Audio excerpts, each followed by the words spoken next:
અમદાવાદના ઘાટલોડિયા વિસ્તારની અંદર કે જ્યાંથી રાજ્યના મુખ્યમંત્રી શ્રી પ્રતિનિધિત્વ કરે છે, એ ઘાટલોડિયા વિસ્તારની શાળામાં બે વિદ્યાર્થીઓ વચ્ચે મારામારી થાય છે અને એક વિદ્યાર્થીના જૂથ તરફથી બીજા વિદ્યાર્થી ઉપર હુમલો થાય છે।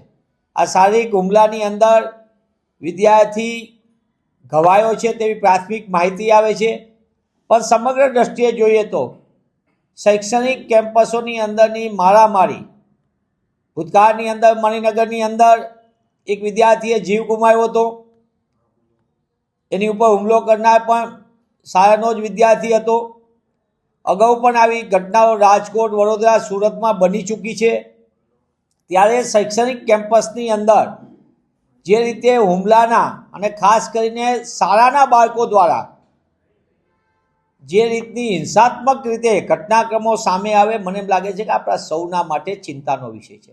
શાળા કેમ્પસો સલામત રહે અને શાળા કેમ્પસમાં ભણતા વિદ્યાર્થીઓ કેળવણીમાં ધ્યાન આપે અને એની માટે શિક્ષકો પણ વ્યવસ્થા કરે અને સાથે સાથે એમના વાલીઓ પણ આ આખું સંવેદનાભર્યું વાતાવરણ ઊભું કરે।